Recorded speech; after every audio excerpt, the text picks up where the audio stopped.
رضي الله عنها قالت كان النبي صلى الله عليه وسلم لا يتوضا بعد الغسل.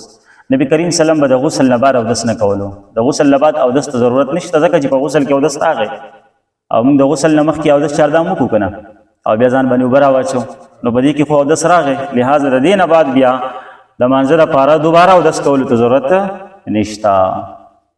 کې راځي چې نبی کریم صلی الله علیه وسلم به په ختمي باندې سر وینځلو. دا یو قسم ته بوټی او د صابون په ځای به استعمالېدو، اوبو کې به یې واچولو، په دې به خلکو ویښته وینځله. هغه زمانه کې صابون خو نه و که نه، نو نبی کریم صلی الله علیه وسلم به په هغې باندې ویښته وینځله. وعن یعلا قال ان رسول الله صلی الله علیه وسلم رأى رجلا یغتسل بالماء. نبی کریم صلی الله علیه وسلم یو سړی ولیدو چې په یو کولاو میدان کې غسل کوو لامبلی او پرده مرده نه ورکړي.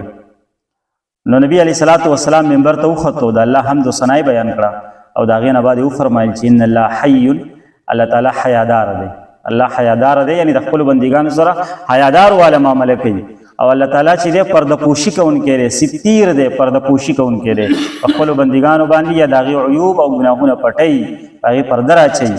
او یحب الحیاء والتستر، او الله تعالی چې دی حیا خوښوي او پرده خوښوي. نو فاذا اغتسل احدکم، په تاسو کې چې یو کس کله غسل کوي لامبي، نو فلیستتر، پکار دی چې دی پرده وکړي او د خلکو نه ځان پټ کړي، په حیا کې ولامبي. علی رضی الله عنه فرمایي چې نبی کریم صلی الله علیه وسلم ته یو سړی راغی او عرض یې وکړو چې د الله پیغمبره ما د جنابت نه غسل وکړو وصلیت الفجر او بیا مې د سهار لمونځ هم وکړو، فرأیت موضع الظفر لم یصبه الماء، بیا مې وکتله د یو نوک مرضی داسې و چې هغې ته اوبه نه وې رسېدلې، هغه رانه وچ پاتې شوی او لمونځ مې هم د سهار کړی و. نو نبی علیه السلام ته فقال رسول نبی علیه السلام ته فرمایي لو كنت مسحت علیه بیدک، که بس د لون لاس دې پرې راښکودی وی په دغه ځای اجزا دا ستا لپاره کافي وه. په هغه ټایم دې پرې لون لاس راښکودی وی، لیدلی چې دی په هغه ټایم دې پرې لون لاس راښکودی وی، بس دا ستا لپاره کافي وه. خو چې را پرې دې نه ښکودو نو مطلب دا دی چې غسل دې ونه شو، چې غسل دې ونه شو دوباره غسل وکړه او بیا د هغې نه بعد دوباره د سهاري لمونځ وکړه، ځکه چې لمونځ خو دې هم ونه شو که نه. فرمایي چې په ابتدا کې لمونځونه 50 وو، لمونځونه 50 وو او د جنابت نه غسل چې دی دا وزله و، یعنې یو سړی به چې جنوب شو کوروالی به وکړو نو هغه به یا احتلام به ورته وشو وزله به یې لامبله، وزله چې جمع یي سخت جمع یي یخې اوبه یي وزله څوک ولامبي.